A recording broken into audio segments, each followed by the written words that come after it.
Thank you for listening to Depictions Media Radio.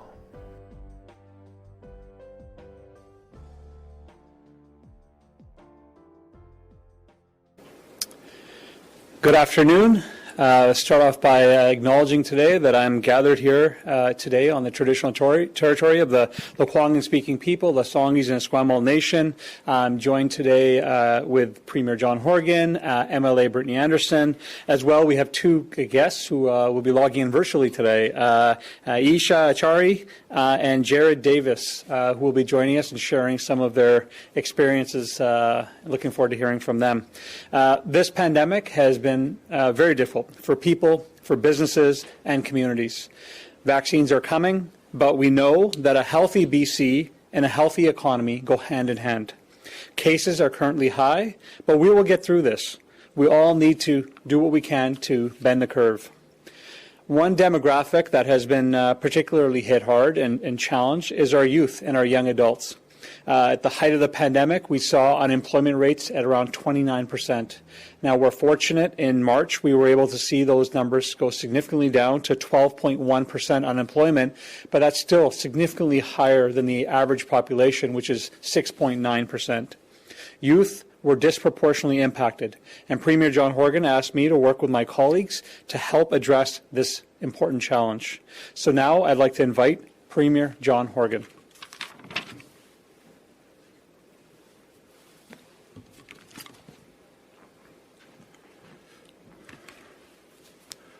Thank you, Ravi, and it's good to be here today on the traditional territory of the Lekwungen-speaking people.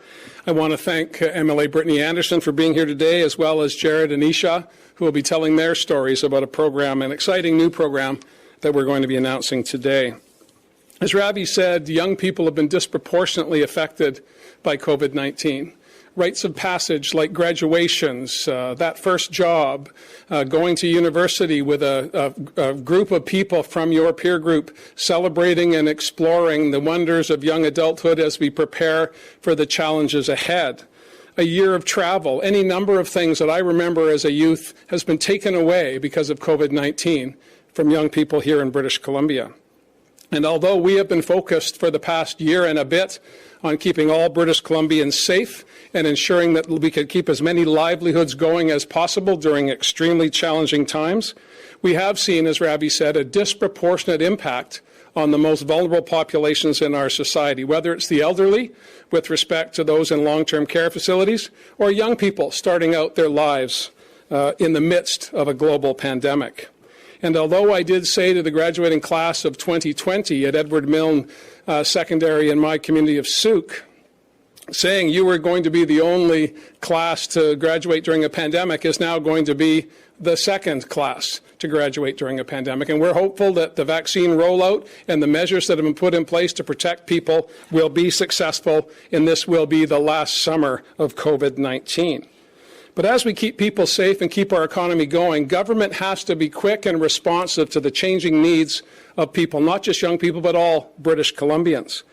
And I want to do two things today. Firstly, I want to announce that I've asked Brittny Anderson, the MLA for Nelson-Creston, to be the Premier's advisor on youth. That means Brittny will be able to go across the province, engaging with young people, bringing back their hopes, their concerns, their fears, so that government can put in place policies that will assist them in the short term, the medium term, and in the long term.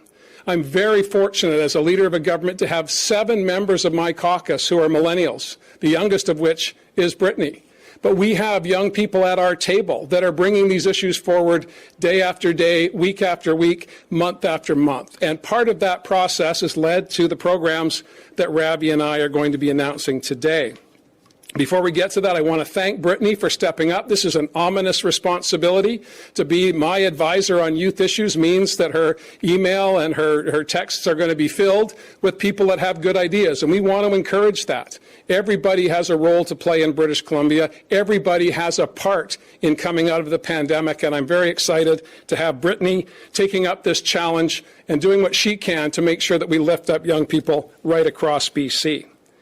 I also want to spend some time talking a little bit about the programs that we're announcing today. The Stronger BC Future Leaders Program are 5 distinct programs totaling about $45 million that will fund jobs, they will fund internships and co-op opportunities across British Columbia. 5,000 young people will benefit from these programs, getting work experience, that first opportunity to move up and move on with their lives as we say goodbye to COVID-19 in the months ahead. The programs are especially focused on assisting young people to get the experience that they need to move on to other more promising jobs in the marketplace. I remember as a youth, I remember my children coming out of high school and then out of university. The biggest challenge young people have is getting that experience they need to put on a resume to make the case to a business or to an organization that they have something to contribute. And I believe this program will assist literally 5,000 young people in achieving that very important goal of getting that first bit of practical in the workplace experience that can lead to better paying jobs, stronger careers, and a focus on the things that people want to do in their work life. These positions, of course, will promote innovation and sustainability. Young people will earn an income while they're gaining experience, and all young people are being asked to participate if they can. I know we're going to hear from Jared and Isha in a minute, but before I do that, I want to ask Brittny to say a few words about how she's going to take on this new challenge that I've given to her as the Premier's advisor on youth issues. Over to you, Brittny. Thank you. It is an honor to serve as the Premier's special advisor on youth. As you note, the youth of this province have been particularly hard hit by the pandemic. I look forward to working with BC's young people in overcoming today's challenges. Young people want good jobs, a good education, and affordable housing. Working with youth-led and youth-serving organizations across British Columbia, we will develop strategies to support the employment of young people. A good job today benefits young people for years to come. I'll ensure we have participation from Indigenous and racialized youth, and from those living in rural and remote communities. It is essential we have participation from youth who all too often have not had their voices heard. We know young people are feeling the effects of the current health emergency, and as we look to equitable and just recovery, their voices cannot and will not be left out of the conversation. I look forward to hearing from the youth of our province. I know the future is bright, and it will be all the brighter with their full participation. Thank you so much, Premier.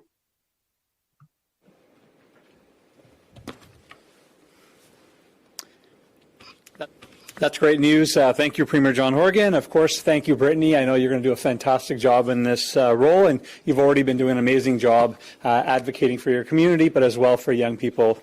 Look forward to working with you on the initiatives ahead. Now I'd like to introduce Jared Davis to speak about and share his experience with the Youth Employment Program. So I know he's joining us virtually. So Jared, over to you. Thank you, Minister Kahlon. So I'd just like to share my personal story. I graduated from university in 2020 April with a degree in Native Studies. From there, I moved to Northern BC to reconnect with my family. I was able to move to Fort St. John area. A family member of mine shared the youth employment program job posting to me. I applied and then I got the job.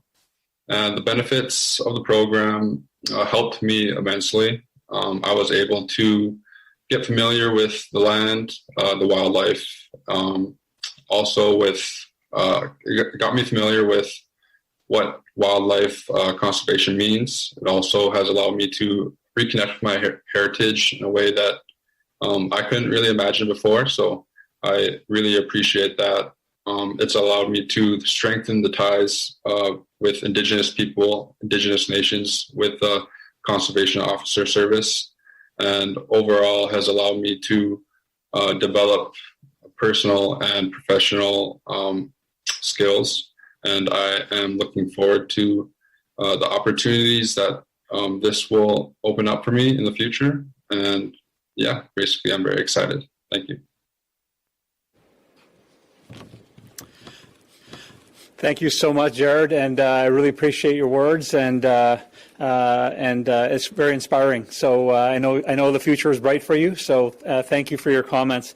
Now I'd like to introduce Isha Achari, who will talk about her experience with the Youth Employment Program with BC Parks last November. And I understand she recently moved into a recreation and policy analyst job within the BC Public Service after your work experience. So looking forward to hearing that. And I'll pass the mic over virtually to Isha.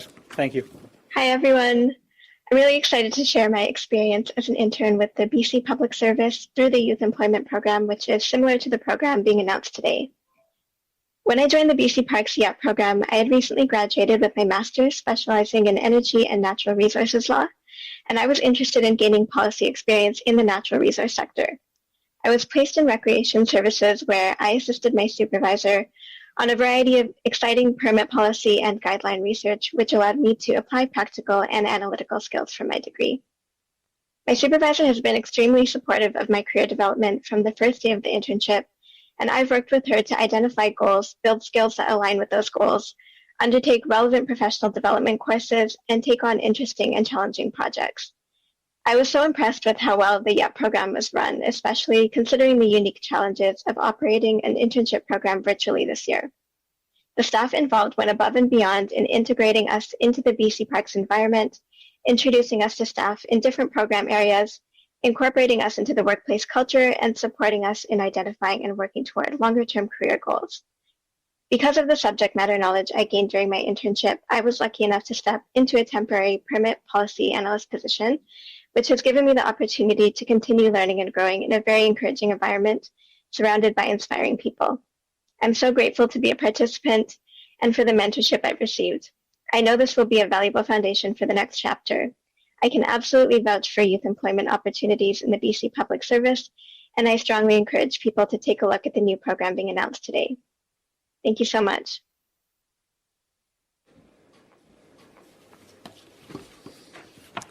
Thank you so much, Isha, for sharing your experience, and of course, wish you best of luck in the opportunity that you have now, as well as future career opportunities within the public service. A Stronger BC Future Leaders Program is an investment in our young people. It's an opportunity to tackle climate change. It's an opportunity and an investment in the future for our future leaders in innovation. Working alongside my colleagues in the Ministry of Flinro, Environment, and Advanced Education, we will ensure that we're providing support to our youth, helping them get a broad range of skills that meet future needs and help us build a stronger BC. I want to highlight that many of the programs that we're offering today are target particularly women, Indigenous, and Black youth. Very proud about that. I'm also very excited to see the program in action and want to thank all the public servants who have worked very hard to make these programs available. I'd also want to highlight that many of you may have known that the Circuit Breaker Business Grant Relief Program website launched this morning. We have seen a big uptake in applications. In fact, we had over 100 businesses apply within the first half an hour of the application being open. So promising sign, and we encourage businesses to apply. Businesses can apply today at www.gov.bc.ca/businessrelief. With that, I will pass the mic over to the moderators for the Q&A. Thank you, Minister. As a reminder to everybody on the phone line, please press *1 to enter the queue. You will be limited to one question and one follow-up only. First question today is from Tanya Fletcher, CBC. Oh, hi, Premier. We're more than 2/3 of the way through the circuit breaker, and BC's caseload really hasn't budged. What are the chances we'll see an extension or perhaps even stricter restrictions come once that deadline is up? Thank you, Tanya, for the question. And we are, of course, very troubled by the case count over the past 10 days. Dr. Henry will be doing a briefing and some modeling on Thursday that will give us a better sense of where we are in terms of the 7-day rolling average. But I am confident as of today, 25% of eligible British Columbians have received a first dose of vaccine. And we keep focusing on making sure that that supply that is made available by the federal government gets into the arms of British Columbians. Having said that, we're trying to play catch-up in a couple of situations, and I give full credit to Public Health as well as Dr. Ballum, who's in charge of the immunization program, to be flexible enough to pivot when we need to, moving away from our age cohorts and focusing on areas where there have been outbreaks, areas where we can stem the increase of the case count. And we've been using all of those tools, as well as the circuit breaker public health orders that were put in place to protect British Columbians, to protect businesses for the long term. We'll see what the data shows us on Thursday. Cabinet meets tomorrow to review a host of other initiatives, so it's premature for me to comment, other than to say encouraging people to follow the orders, stay safe, physically distant, stay away from people you don't know, and for goodness sakes, let's all focus on getting through this. Tanya, do you have a follow-up? Yes, thanks. You've been resistant to bring in stricter and enforceable travel restrictions within BC. So if the situation continues to worsen and you're still not going to go that route, I mean, what other measures are on the table, or what other measures are you at least considering at this point? Well, thank you. We haven't taken travel restrictions off the board, quite frankly. It's about how practical are they and how can we enforce.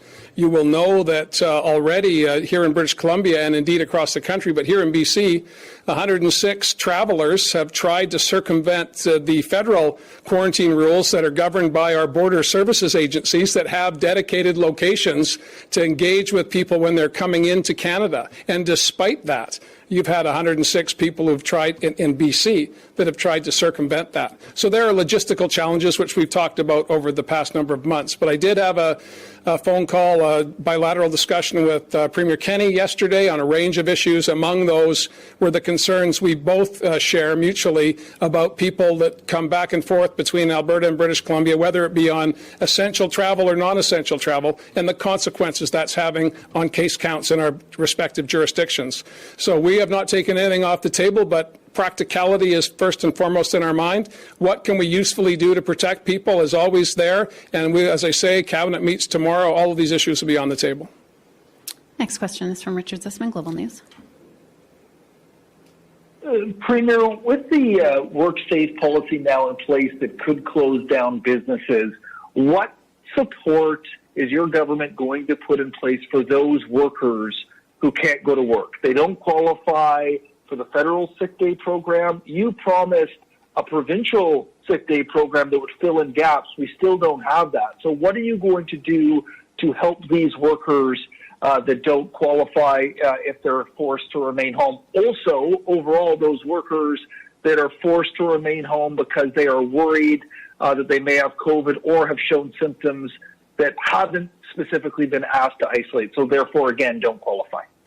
Yeah. Well, thank you, Richard. There's a whole host of different categories in that question, so it's challenging for me to give you a direct answer. But I have been in touch with Minister Freeland, the federal finance minister, talking about the CERB program, which is still in place to help workers that are displaced because of COVID-19. And of course, circuit breaker is a good example of that. So those workers are eligible for CERB. For those who are staying home because they feel that they may be putting their colleagues at risk, I applaud them. And there is a federal program in place.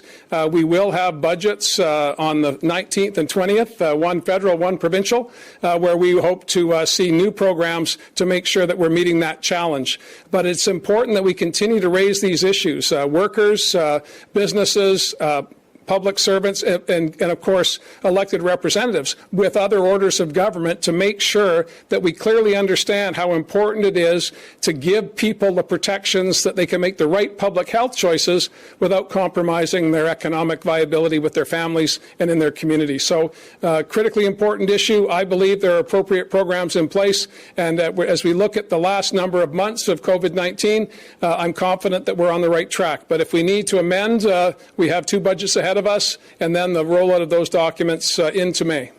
Follow-up, Richard? So let me be super specific then. I'm sorry I was too broad there. So WorkSafe BC closes down a business because of an exposure. There's somebody there who has not tested positive for COVID or been asked to isolate, either they weren't at work.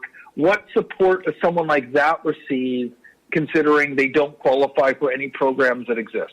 As I understand it, those workers would be eligible for CERB based on conversations I had with the federal finance minister late last week. If as a result of the circuit breaker, or if as a result of an outbreak in an industry within British Columbia, if workers are said that they need to go home, they are immediately eligible for the CERB program, and they should be kept whole that way.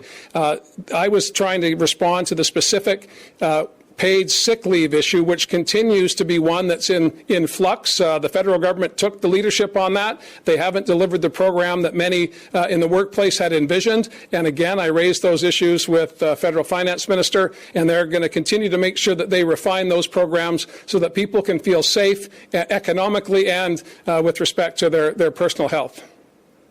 Next question is from Katie DeRosa, Vancouver Sun. You just spoke about your concerns with people coming in and refusing the mandatory quarantine rules. So what can BC do to work with the federal government if, the process that it's set up is not working? What can BC do to try and work with the federal government to make sure that people are following the rules, or that these COVID-infected passengers are not coming into BC? Well, it's not certain that the 106 individuals who tried to circumvent the quarantine rules were infected, but what I can tell you is that local law enforcement through public safety, whether they be RCMP or municipal forces, have issued significant fines to those individuals, far in excess of what the cost of 3 days in a hotel would be. So we're working with the federal government on enforcement. When you have regulated borders as we do internationally, and still people are trying to find ways to circumvent their responsibility to keep themselves and everyone else safe, the response has to be a hefty fine, and that's what's happened in this case. Katie, do you have a follow-up? Yes, please. You'd mentioned that travel restrictions are not off the table, but this has been something that has been asked by yourself and asked of the province over and over, considering Manitoba and the Atlantic provinces have, their own little bubble. So is this something that the province is reconsidering given the rise of the variants? You just mentioned your talk with Premier Kenney. So what is on the table then in terms of provincial travel restrictions? Well, again, we did significant work on this over the past number of months, and we're listening to advice from public health officials. We're taking that advice. We're following the science. And if Dr. Henry believes that there's an opportunity for us to use some form of border restrictions, we'll look at that. The notion of what they call having people stay closer to home. Those are the issues that we've been talking about for months and months and months. And we're going to continue talking about that until we can get past the 25% dosage of vaccines that we have into people's arms. The notion of having a curfew is something that's not necessarily being particularly effective in Quebec. Some of the harsher restrictions in Ontario have not seen a decline in the case counts there. We are at a new phase of the COVID crisis. And our approach has been always to be nimble, to be focused on what we can do to keep people safe, what we can do to protect individuals, communities, and businesses. And that's exactly what we'll do. But it requires all of us working together. And on balance, I have to say that after what has been 14 extremely difficult months for British Columbians and Canadians, we're doing pretty good. That does not mean that we let down our guard at this point. Far from it. And we're going to continue to look at ways to protect people, just as we're looking ways to find programs that can lift people up, as we've announced here today. Mary Griffin, Check News. Premier, I just wanted your reaction. Yesterday, the Pashigat First Nation issued a statement regarding what's going on in Fairy Creek watershed with the blockades, which is in your backyard in your riding. And I'm just wondering what your reaction is to the people who are continuing to block access into the watershed, denying the loggers' work. They don't appear to be backing down, and they continue to raise money, thousands of dollars, since that statement came out yesterday. Well, thank you very much for the question. And the Pachidat Nation is within my provincial electoral area. I have known the Pachidat people not just as an elected representative, but for many years before that. I am friends, I would say, with the vast majority of the people on reserve. I've worked with them as an opposition member and as the Premier of British Columbia to try and advance the issues of the people of the Pachidat territory, and I'll continue to do that. I was grateful to see both Hereditary Chief Quisto Jones and elected Chief Jeff Jones speak quite forcefully to people who are creating dissent within their community, saying that they would prefer that they be left alone to manage these issues in the interest of the people of the territory. I think that's an appropriate request by the people who have rights and title. And if there are those who claim that they are standing up for Indigenous rights, they're certainly not doing that if they're disregarding the requests of not just the elected, but the hereditary leadership as well. These are very polarizing issues. I understand that. They take time to resolve, and the Pachidat have asked for time to have their own internal discussions about how they use the land that has been theirs for time immemorial. I think that people should respect that. If it disrupts their fundraising, I will not apologize for that. I think they should respect the will of the rights and title holders in the territory. Mary, do you have a follow-up? I do. It just seems we've had crews up there many times talking to people at the various blockades, and they seem to be dug in. You know, they've raised almost $300,000 in their GoFundMe. Is there any consideration to the province intervening to try to talk them down? Because it seems that they're settling in for a long haul at these blockades. Well, again, the people, they can speak for themselves, Mary. I can't, certainly. I know that the rights and title holders in the territory have asked them to move along and allow the people in the community to peacefully figure out where they want to go on their territory. We're in final stage of treaty negotiations with the Pachidat, as well as a host of other arrangements they have with people in their territory to live in harmony, to protect the biodiversity that is, of course, their heritage and all of our collective heritage. And I think that people should respect that. If fundraising is more important than the rights and titles of Indigenous people, then that's for those individuals to explain on their GoFundMe pages. Next question is from Binder Sajjan, CTV. Premier, just wanted to ask you, this morning the Public Health Agency announced that there was a case of a rare blood clot due to AstraZeneca in Canada, and at the same time, the U.S. is pausing the Johnson & Johnson for similar issues. I'm just wondering, how worried are you about vaccine hesitancy given these issues? Well, thank you for the question, and I've not been briefed on the Canadian case. I'm aware of it. I know I'll get a further briefing from Dr. Henry and Minister Dix later this afternoon at our regular briefings, and then, of course, as I've said a couple of times, Cabinet meets tomorrow to have that discussion. With respect to AstraZeneca, the National Advisory Committee on Immunizations has not yet rendered a decision on whether it's appropriate to continue using that product in Canada and under what circumstances that would happen. I'll await for that advice from Dr. Tam, which of course gets input from not just Dr. Henry, but from health officials across the country. With respect to the Johnson & Johnson, there is no Johnson & Johnson available in Canada at the moment, and I have not heard from the Prime Minister that that's high on the list of places to focus. We are grateful that the Pfizer vaccine is becoming in regular amounts. That's allowed us to plan not just for our age cohorts, which is going very, very well, but also to pivot and to use vaccines as a tool to reduce outbreaks, whether it be immunizing frontline workers, as we're doing in Surrey today with police and fire, bus drivers as well, and other parts of the Lower Mainland, or focusing on community outbreaks like Whistler and earlier Prince Rupert. The vaccine is a valuable tool for public health officials, but the first tool is for everybody to follow the orders that are already in place. And I believe that we'll continue to work hard with the vaccines that are available to us, and we'll take advice from the national body on what to do with AstraZeneca.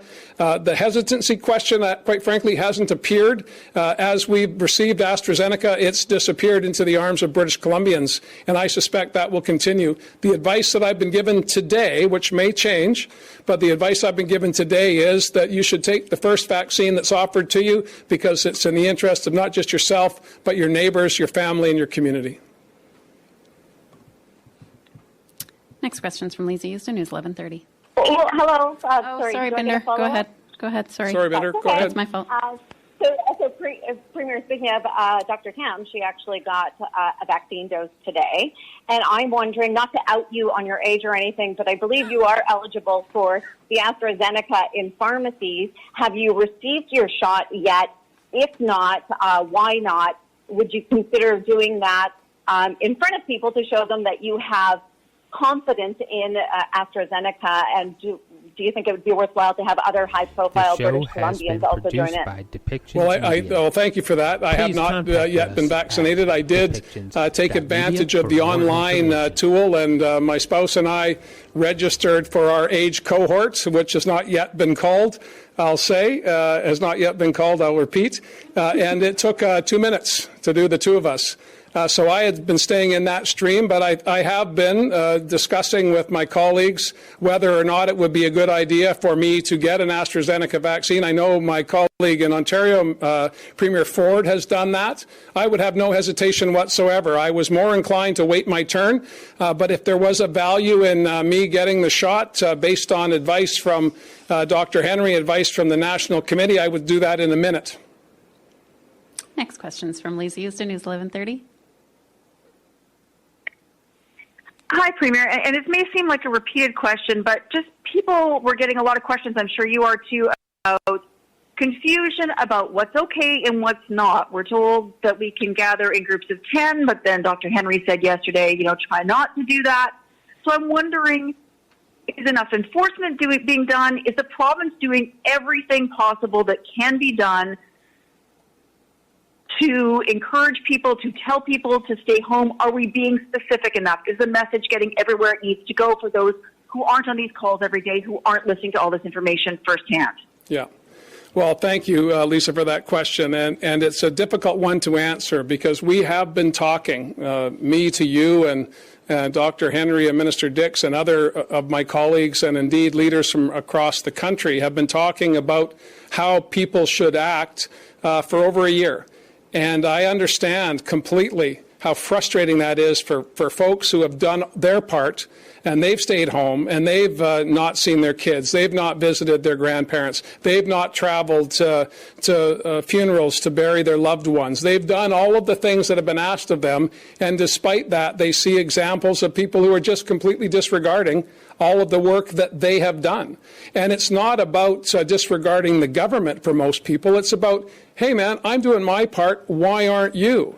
And governments can do so much. The reality is the public has to be there. The vast majority are. And when there are egregious examples of people disregarding the orders, there have been consequences, whether it be the loss of a business license for a restaurant that decided that they were smarter than public health officials and wanted to not follow the lead of their association, their umbrella association, and other people in the hospitality sector. There were significant consequences. If you're not going to follow orders with respect to the number of people indoors, if you're going to have a party in your penthouse condominium, there are going to be consequences. So I believe we have had enough carrot and enough stick for those who are paying attention. For those who are not, it's a bigger challenge. And there's no sugarcoating I can do, quite frankly, to your question. My appeal is the same as it has been for over a year.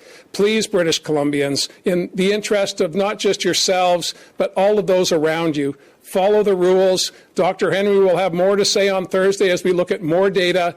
And I believe, I'm very confident that the vast majority of British Columbians are behind this 100%. They want to say goodbye to COVID. They want the young people that we're highlighting today to have the types of jobs and careers that we aspired to when we were young people. I used to wait on tables. I know the challenges of that. I know the challenges that young people have every single day in a normal year. But during a global pandemic, it has been disproportionately on their shoulders. And we need to change that. And that means all of us working together. Lisa, do you have a follow-up? It's sort of in the same vein and sort of a bit about enforcement. People are being asked to stay in their own communities. Some have questions about what exactly is my community. Also, people have reservations on weekends for hotels, for houseboats, for campgrounds. Is it time for the province to say you cannot make a booking if it's not in your community? You cannot book a campground. Like, is it not time for the province to be more stringent about what cannot be done? Well, we have had discussions about that. We'll continue to have discussions about that tomorrow's cabinet, and this will come up again. There were suggestions that MLA should reach out to the B&B sector in their community and say, don't do any more bookings. And many are not. I heard a story of a restaurant that was entitled to open prior to the circuit breaker, shutting down because everyone in the restaurant was from somewhere else, and they knew that because it was a small community. So again, I think people are acting. The people that are listening, the people that are paying attention, the people that want to be part of the solution are acting. And again, we will use the tools that are available to us if we believe that they will be effective. But effective deployment of these rules is the challenge, and we've been talking about that for a year as well. Next question is from Jason Huey, Fairchild. Hi, Premier. Thank you for taking my question. We have a source showing that workers at Vancouver Coastal Health Accounting and IT Department have already got vaccinated. And with the shortage of the vaccine we're facing right now, many frontline workers, like all CBSA border service officers, police, and firefighters, are not vaccinated yet. So we wonder why these non-frontline workers at BCH can get vaccinated before those who really work at the front lines, such as the CBSA officer. Are you aware of this kind of incident happening in CCH, and what is your response on that? I'm not aware of the specific issue that you're referring to, but I can tell you that I've received countless letters, correspondence from organizations across British Columbia, indeed across Canada, who believe that their organization, the members of their organization, should be vaccinated before anyone else. And almost every single one of those arguments are valid, legitimate arguments that would persuade me were we swimming in supply, but we're not. And so those decisions are being made by public health officials, not by politicians, and that's as it should be. When we have a scarcity of supply and extraordinary demand, the best way to deploy that resource is by listening to the directions of public health officials and making sure we're using every drop of vaccine to its highest best purpose. And until we see a surplus of vaccine in British Columbia, which does not appear to be on the horizon, we're going to be responding based on the best advice we get from public health officials. Jason, do you have a follow-up? Yes, I do. And we noticed that CBSA, the border service officer, are not on the list of frontline workers for the vaccination. Are they not considered as frontline workers, or is there a schedule for them to get their vaccination? Well, again, I'll go back to Terry, to my initial answer. Those decisions are being made by public health officials based on the supply that we have. We had an ambitious plan when AstraZeneca was coming in large amounts, when Moderna was coming in regular amount. The only vaccine that's arriving as advertised is the Pfizer vaccine.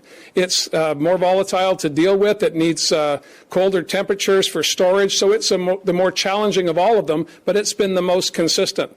And Dr. Penny Ballum, who's overseeing the immunization program, has been making science-based medical decisions on how best to deploy that. And if CB border officials have not yet been vaccinated, they're federal employees. That doesn't mean that they're any lesser British Columbians, but they're federal employees. And if the federal government has a plan for the borders and those critical workers, then they should speak to that. That's all the time we have for questions today. Thank you for joining us. Thanks, everybody. And to Isha and Jared, thank you very much for joining us today. Good luck with your careers. And to all the 5,000 people that will be able to access the programs that Minister Kahlon and I announced today, this is an opportunity to get that experience. This is an opportunity to dive in, whether it be on the tech side, whether it be helping remove derelict boats on the coast. This is an opportunity for summer employment and full-time employment as well. I encourage people to go online and get into the program. Thanks a lot.